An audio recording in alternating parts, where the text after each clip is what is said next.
What's up, Video 4 Nation? I'm Magic Bard, and for today, I'm going to show you an advanced twirl zoom effect. And I say advanced because we're actually going to be creating a template as well. So in that way, all you have to do is replace the clips inside of the template, and you can use the twirl zoom effect everywhere in your video, wherever you want, in your vlogs, in your music videos. Have some fun with it. But before we get started, I want to give some shout outs to Tej Z and Mizan Plus. Sorry if I messed those names up.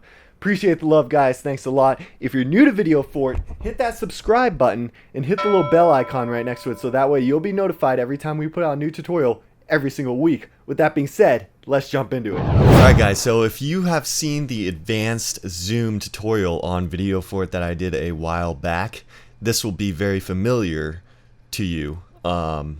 A lot of those same concepts, but we're adding a couple of other effects, and I have a new technique for how to apply it, so then that way you could use it on a variety of different clips without having to redo the effect multiple times, because we will use adjustment layers, as you can see right here. So let's get into it. You know, you can also apply effects on top of what we're going to do here if you want to add a little bit of extra stuff to it. So for example, on this one, you know, just a different variation, I added a bulge at the end, so it looks like the clip snaps into another, you know, we have our LA scene that sort of snaps into our Dallas skyline, and then the bulge kind of like adds a little of that snap effect right in there, right? So just keep that in mind, you know, really play around with the effects and try to create your own cool little transition. So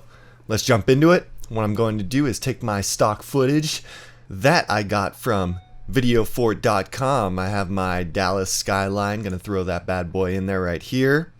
Okay, so just dragging it into a new composition right there, and going to trim it down to where I want the transition to happen. So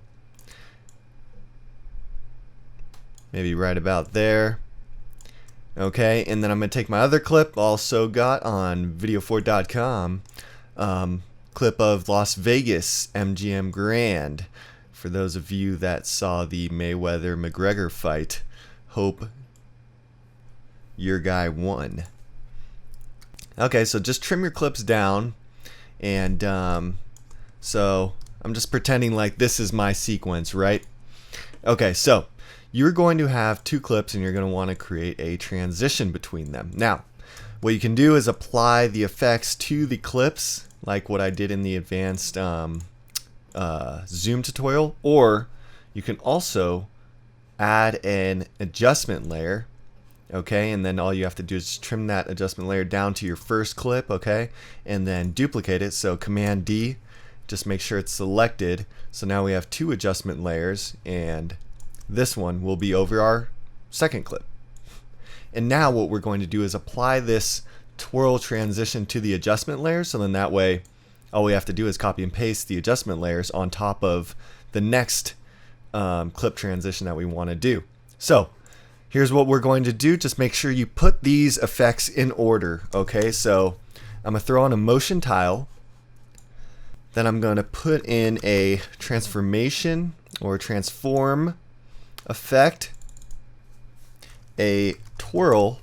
Okay, so this is where we get different from our advanced zoom and also our optics compensation. Okay, that's what will stretch out the clip. Now here's what we're going to do. We can close these two guys down for now, and we'll work with the transformation. So on this one, we're going to zoom out. Okay, and what we'll do is do a little 5-frame zoom out. So go to the end of the clip, and I'll zoom in here so I can show you. Okay, this is the last frame, and page up 1, 2, 3, 4, 5 frames. And what we're going to do is set a keyframe for that scale at 100.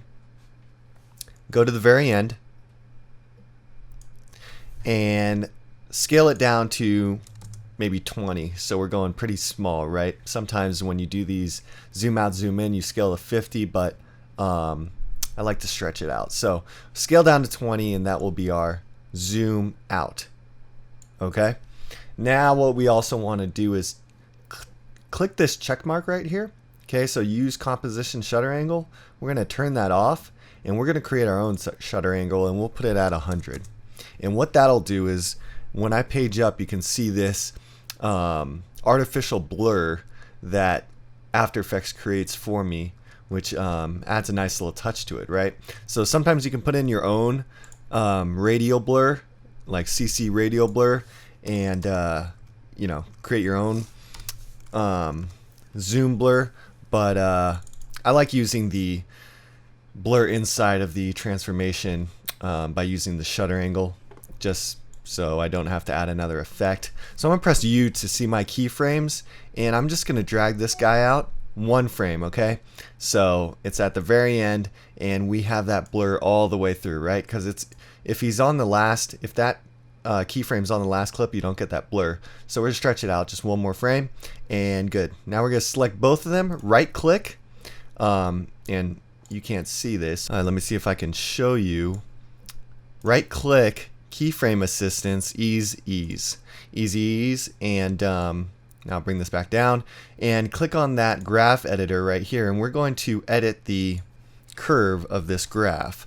Now what we're trying to accomplish here is an exponential curve towards the end of the cut. So I'm going to drag this guy over to the right, and you're going to get an influence close to 0. You don't have to get it exactly at 0. I like to leave some wiggle room, and bring this one close to 100. Okay, now what that's going to do is create this exponential graph, which means it will zoom in faster up into the cut.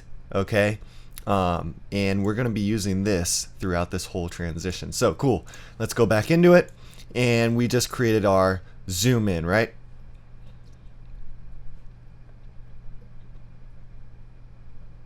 Okay, there's a little bounce there that we don't want. Okay, good. So if you guys have that little bounce, try that where it says sampling, change that to bicubic, and that should fix it. Okay, cool. So now that we have our zoom in there, let's work with the twirl.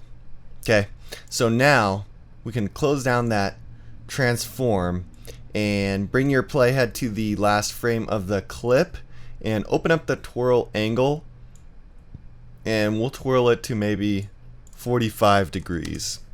Okay, you can obviously go more, but you don't want to overdo it. So add a keyframe there, bring it to the end, and go back to 0. And let's press U so we can see our keyframes. Okay, there they are. And we're going to do the same thing. So right click, keyframe assistance, sorry if you guys can't see it, and ease, or you can press F9 on your keyboard. And let's go to the graph editor and edit that the same way. Okay, so we're going to create that exponential curve once again, like that, as so, and drag it out one frame. And then this time on the twirl, we're going to, I'm going to zoom out here by pressing the minus sign.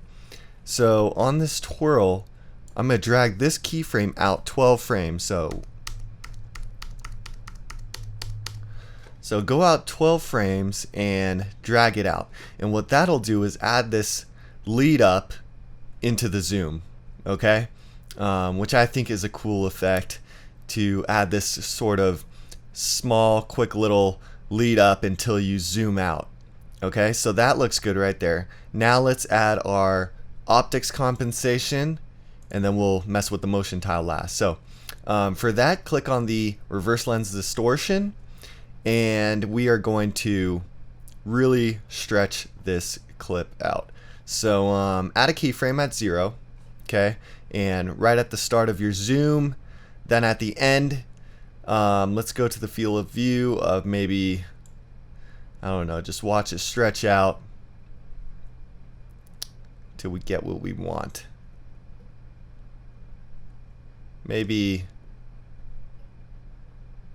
150.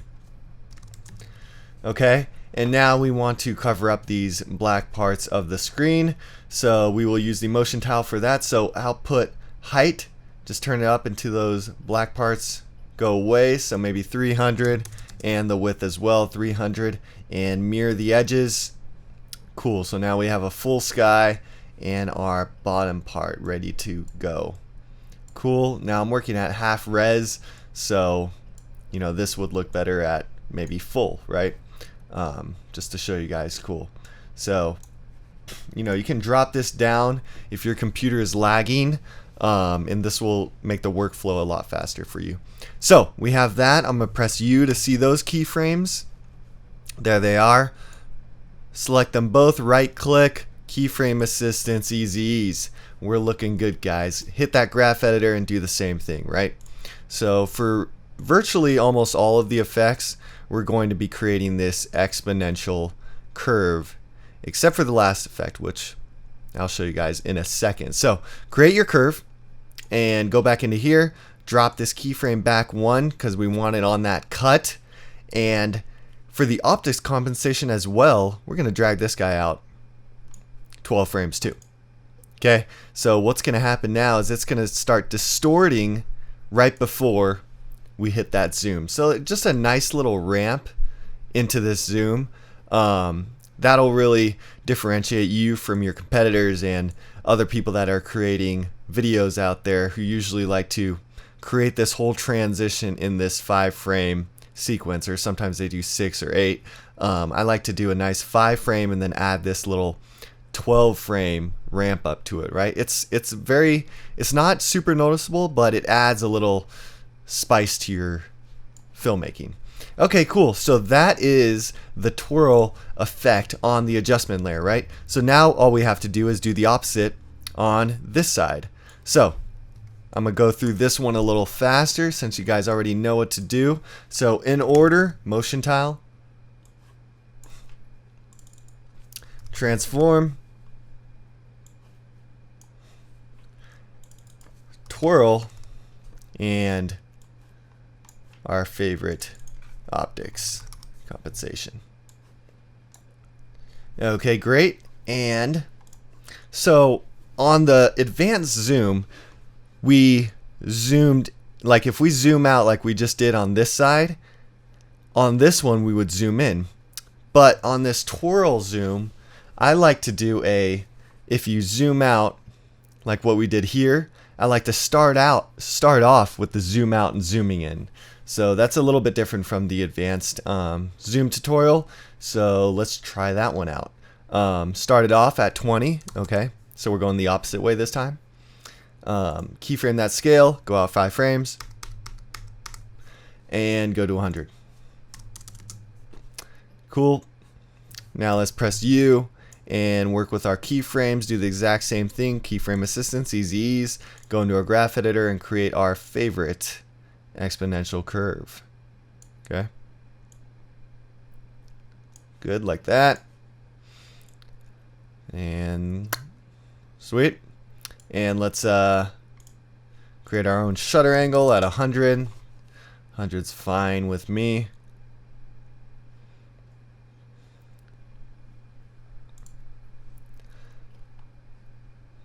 Now let's did I lose my twirl? Yep, the twirl didn't make it. Okay, let's add that twirl in there right above the optics compensation, and let's twirl it. So this time we're going to twirl at a negative 45-degree angle. Okay, so it's going the other way. Snap back into place. Keyframe that angle and 0.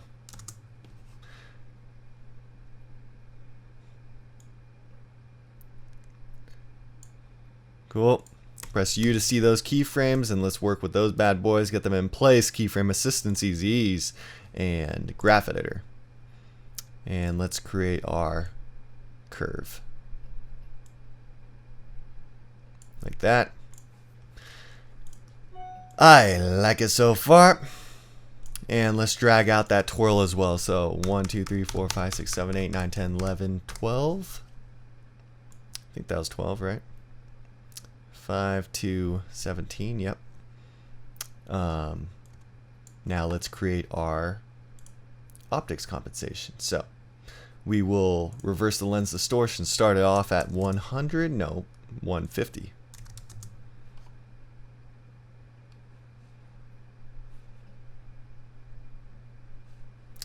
and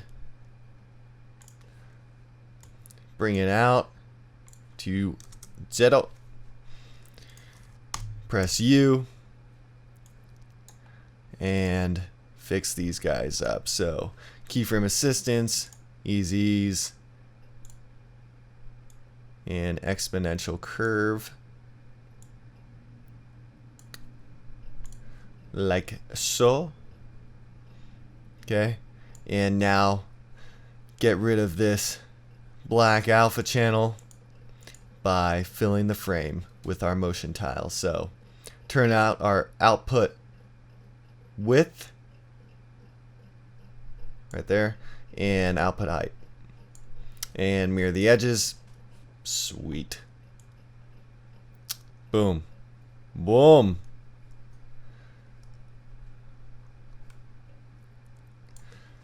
Okay, and that is our twirl effect. Now,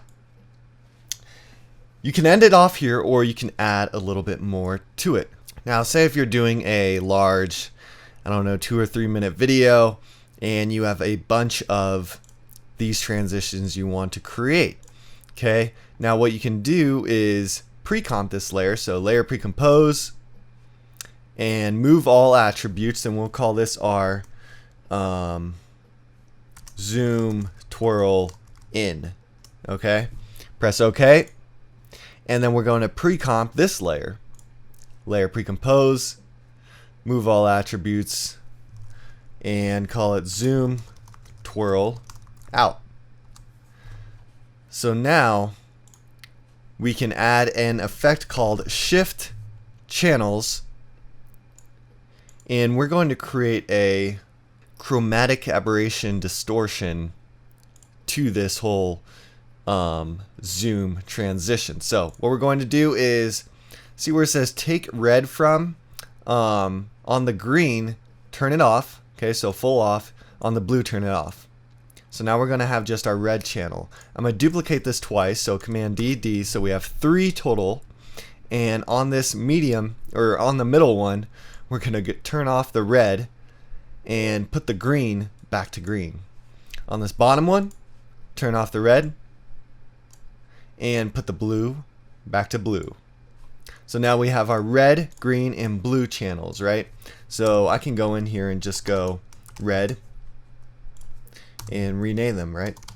Green, just so I know, and blue. Select all of them, go to mode, and select screen. Now they will all blend together, but what happens is if you move one just a little bit, you get that chromatic aberration. You see that? So this is kind of cool, and we're going to use this to lead up to our zoom. So let's hit the U on our adjustment layer so we can see the keyframes of when this zoom happens. And I'm going to start the chromatic aberration at this lead up right here. So I'm going to take the red channel and use the optics compensation again. You can really use any effect for this. You can even use a bulge effect. I'm going to use optics compensation. I'm going to reverse lens distort it and set a keyframe at 0. Okay, so field of view 0, and then at the end, this last frame, I'm going to turn this up a lot. Actually, not too, yeah, maybe 150. And press U, and let's see what that looks like.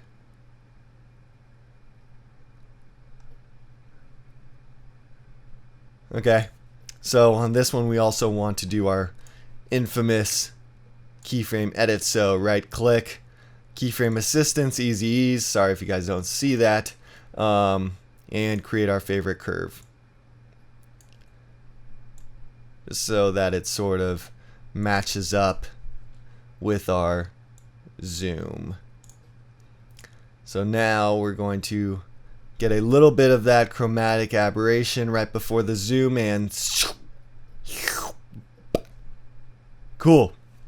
So the whole point of pre-composing these is now what you can do is you just created a template, okay? So you can double click on this pre-comp, you see the clip in here, and I can go back to my project, and if I have another shot that I want to use, I can just drag it, throw it on top of this shot, and let's see, I'll press S to scale it down. Okay, this is just a hyperlapse size shot, and now that clip will replace that. Okay, so I don't have to add any more effects, I don't have to do any more keyframing. All I have to do is replace that first zoom in, and we're going to do the same thing with this zoom out. Okay, so let's go down to here, click on that, zoom out, composition, and type in shift channels, and let's do the same thing. So turn all of them off except for the red channel, and duplicate it twice, Command DD. So we have 3 in total, and turn off the red, go green, and on this bottom one, turn off the red, go blue. So blue to blue. Okay, select them all, 3 of them, and on the mode, we're going to hit it with a screen. So we've got them all placed in there, and we can close this guy down. So I'm going to press U, and I'm going to press U on this one so I can see the keyframes here, and add a optics compensation, throw that onto here, and reverse the lens distortion, keyframe at 0, come over here and bring it up to 125 maybe. Cool, so now we've got this stretching effect, and boom, comes right into place. And guys, that is the effect right there. Now you guys know how to do the advanced twirl zoom effect in After Effects while creating a template so you guys can keep doing it on a bunch of other clips all throughout your sequence. And really quickly before I end this off, remember, as I said in the beginning, you can add effects on top of the transition that we created, right? So you can add maybe a bulge if you want to add that snapback look, right? So what I would do is just drag that bulge onto here, and that will create a sort of snap. Wait, that's not it. This one right here. Sort of snap into place effect. Okay, so really play around with it, play around with the effects, and create the look, the exact look that you want. But it's pretty awesome now. You guys have your own little template, and so you don't have to add any more keyframes or any of that. You're just good to go. Just replace the clips inside of the pre-comps, and boom. Okay guys, I hope that tutorial helped you out. If it did, please leave us a like and let us know in the comments section if there's any type of tutorials, videos, visual effects that you guys would like to know more about. This is Video For It. I'm Magic Bard, and I'll see you guys on the next one.